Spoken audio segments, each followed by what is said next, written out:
In this video, I'll show you how I use the para method to organize my life. The para method developed by Tiago Forte is a simple approach to managing digital chaos. It divides any information into just 4 categories: projects, areas, resources, and archive. If you want to learn more about para, be sure to check out Tiago's new book, The Para Method, at the end of this video. Let's get started. This is a one-page Notion template that is easy to use. It is sorted by actionability, with the most actionable views at the top and the least actionable at the bottom. It encourages you to take action and get things done. To set things up, we should start by adding our different areas of life, which are our long-term roles and responsibilities. This could include finances, and I will pick a page icon to represent it. Other areas might include health, college, and web development.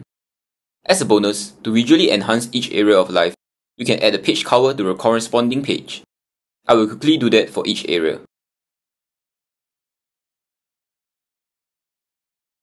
Every newly created page comes with a project board view, where we can add and manage all related projects under this area. For example, I am working on building a portfolio website, so I will add that to the project view under web development. On the front page, we can quickly add the project title and deadline. I can also drag and drop to quickly update the status to in progress. Opening the project page, we can fill in more details like the start date and priority. It's important to set a clear deadline for the project. On the project page, we can see a task database view. This is where we can add tasks related to this project. After all, projects are a series of tasks that work towards a desired outcome. Then, I will break down this project into steps and set the due date for each task. Once a task is completed, I can drag it under the complete group. Now, I will showcase what using this dashboard looks like on a daily basis. At the top, we have quick capture buttons, which allows you to capture new tasks, project ideas, or useful resources to our databases. If we don't have the time to fill in the details or review each item, we can simply close the page and come back to it later on. Every newly created task, project, or resource defaults to the inbox status. The inbox tab view on each of the task, project, and resource databases is where we can review and process these capture-in-the-moment items. To stay organized, allocate time each day to process the items in your inbox. Assign them relevant details and properties as needed before moving them out of the inbox status. When it's time to work, we can open the Today tab view to see the tasks we need to complete for the day. We can simply mark each task as completed by clicking on the checkbox. After completing most of our tasks, we can review our projects nearing their deadlines to see how we can move them forward to completion. Our filming setup project has not yet begun, so we will outline some tasks to get started. Each task can be further broken down into subtasks. Once that is done, we can review our next 7 days list to know what is ahead for tomorrow and the remaining week.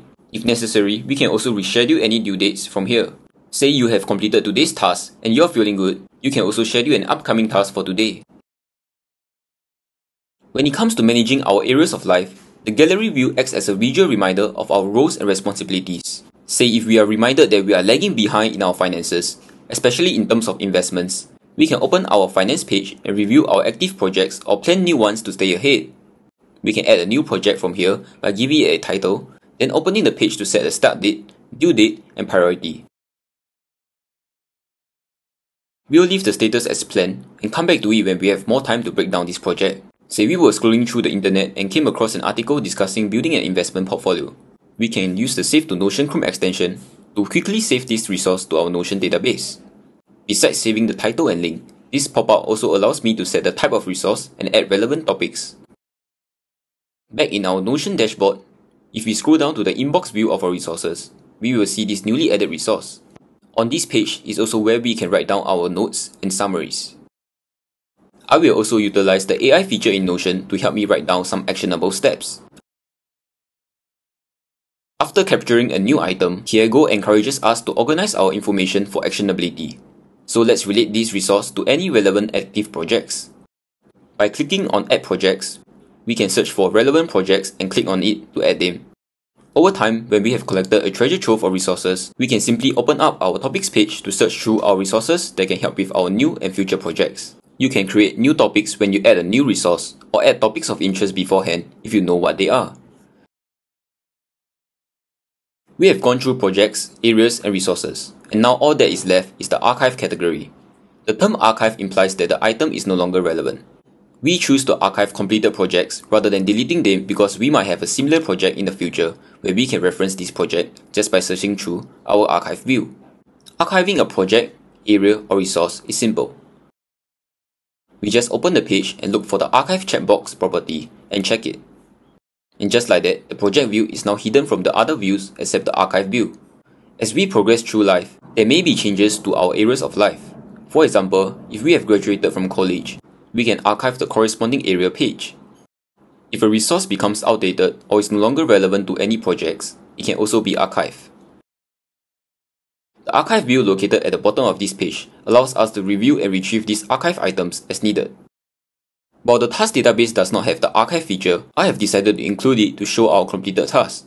So every completed task will go under this view for any reference or review we might need to do in the future. And that's how you use the para method in Notion.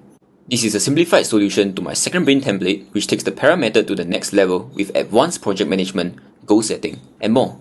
Depending on when you're watching this, the para template may or may not have been released, but feel free to join our newsletter for the latest updates. To sign up for our newsletter, do check out the video description and see you in the next video.